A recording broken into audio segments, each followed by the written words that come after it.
Greetings mga kababayan, harinawa sa mga oras na ito, sa mga kayo naroroon, kayo ay nasa mabuting kalagayan. Sa mga hindi pa po nakakilala sa akin, ito po muli si Atty. Rogelio Wong ng Batas Pinoy. Ang ating pong channel isa pong Legal Aid Public Service Program inyong lingkod in collaboration with Integrated Bar of the Philippines, Manila Port Chapter.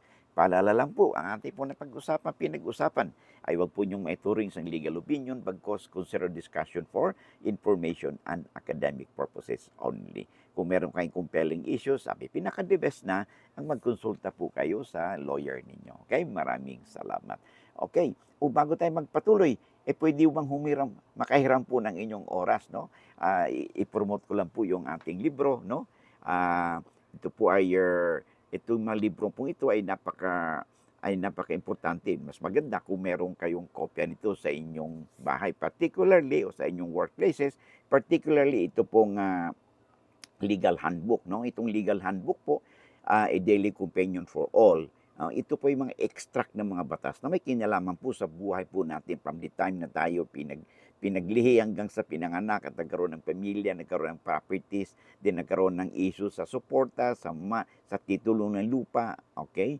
Hanggang sa mga pagpatitulo ng lupa, no? Nandito po, no, nandito po lahat yung mga basic na yan ng batas extract po, no, na this could be very helpful, no, sa inyo kung meron kayo nito sa inyong bahay, sa inyong workplaces. Ganon din po, ito pong ating handbook on our Bill of Rights. May kinalaman po ito sa karapatan ng isang tao, no, sa halimbawa pag-aresto, no, ng may warrant o walang warrant, no, at saka yung pag-search and seizure ng ating mga personal at saka yung ating mga properties, no. At saka kung tayo o sino man ay nahuli ng law enforcement agencies at under custodial investigation, ano ba ang karapatan ng isang tao pag under custodial investigation, okay? Ay nasagot po yan dito po sa ating sa librong ito. And of course, meron din po tayong ngayon, no, because of the technology, na kung saan po ay nagagamit na rin po ang ating mga gadgets, electronic gadgets, computers, mobile phone, tablets, no, na sa mga krimen. Pag nagamit po ang mga electronic gadgets nito, ay magiging cyber crime po yan, and meron po tinatawag nating cyber warrant na kung saan ay pwede pong hingiin sa korte na mag-issue ng cyber warrant upang sa ganun ay masubject po confiscation, seizure, at saka forensic examination ng ating mga gadgets, electronic gadgets, no? Kaya mas maganda kung meron kayong copy nito, mas malaking may tulong po, no, as your reference. Of course, yung labor laws po natin, no, ay sa mga HR practitioners, kung meron po kayong copy nito sa inyong workplaces, ay this will make your job, no, easier, no, sa lalo na in dealing with the disciplinary action po, no, ng ating mga manggagawa. All right? And then of course, yung corporate law annotated, this is I recommend this for mga corporate practitioners po natin, no. You can have this, no, for your ready and handy reference. Of course, sa mga panyeros y panyeras po natin, no, kung wala pa kayong copy ng SIPRA, no, the Code of Professional Responsibility and Accountability, huwag na kayo patupik-tupik pa. Kumuha po kayo. You can have a copy of this book, no, SIPRA, sa Central Books. Okay? Paki-screenshot po, and then you can navigate your way sa kanilang website, and you can order online, free delivery dito po sa within the Philippines. Okay? Maraming salamat. Pasensya na po kayo at nakuha ko po ang inyong oras. All right? Maraming salamat. Okay? Back to our discussions na tayo. Okay? Ang bigyan po natin ng daan ay ito yung sulat po sa atin ni Liberato.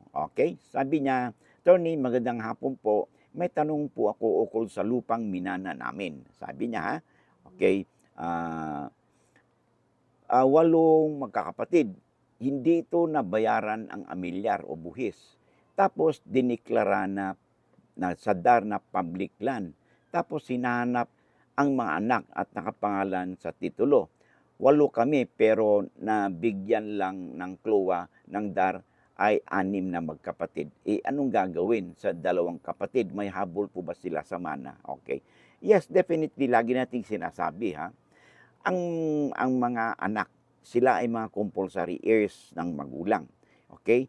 Hindi maaaring mapagkaitan ng parte ng mana ang mga anak o kanilang legitim. Kasi ang mana o legitim ng mga compulsory heirs ay protektado ng batas. In this case, okay, sa hindi maintindihang wala namang nakalagay dito kung bakit 8 kayong magkapatid, eh 6 lang nakalagay, no? Ay marami pong mga posibilidad yan, no? Maaring, ah, maaring nung nagkaroon ng extrajudicial settlement, maaring yung dalawang kapatid ay hindi nakasama because it could be na sila'y wala, no? Or hindi sila nagpirma doon sa nasabing extrajudicial settlement, okay? Kaya ito marahil ang kadahilanan kung bakit sa halip na 8 ay 6 lang nakalagay doon sa titulo. Ang tanong ngayon ay pwede pa, may habol pa ba, no? May habol ba ang dalawang kapatid? Of course, may habol po tulad nating sinasabi, no? Ang rights po ng tagapagmana ay hindi basta-bastang ipagkait sa kanila. Kaya ang gagawin po ninyo ay makipag-ugnayan kayo sa Department of Agrarian Reform, no? At uh, at uh, at sabihin niyo, magdala kayo ng mga dokumento. Halimbawa, ano yung mga dokumentong kailanganin ninyo? Of course, yung mga birth certificate ng dalawa ninyong kapatid, no? Upang patunayan na dapat makasama sila doon sa titulo kasi compulsory heirs din sila. Okay, so maaaring magkaroon kayo ng supplementary na extrajudicial settlement, no? Para maisama yung dalawa mong kapatid. At tulad nating sinasabi, no? Ay pag sa ganyan ay dapat equal sharing yung magkakapatid. So in this particular case, no, kung 8 kayo, mas maigi na makipag-ugnayan kayo sa DAR at magkaroon kayo ng halimbawa magpasurvey kayo, no, sa geodetic engineer. Although yung DAR mismo, meron naman din po silang services, no, na nagbibigay sila ng pagpasurvey, no, sa mga land reform beneficiaries. Maybe you can coordinate with them at ipasurvey po ninyo. Now, kung kinakailangan, if it is still practical, no, ay na magkaroon kayo ng subdivision doon sa partition, doon sa nasabing lupa, okay? Di mas maigi, okay? Para sa ganun, ang bawat isa sa inyo ay mayroon tinatawag nating subdivision at saka lot plan with approved technical description, no, na galing sa DAR upang sa ganon ang bawat isa sa inyo ay magkaroon ng kanya-kanyang lote, okay? Doon sa at magkaroon kayo ng maliwanag na boundaries o partition, no, kung alin dito ang halimbawa kung 8 kayo, alin dito mapupunta kay number 1, kay number 2, kay number 3, number 4, number 5 at saka number 6, 7, and 8 upang sa ganon ay maliwanag, no, at hindi maiwasan yung pagkalituhan, okay? Ngayon,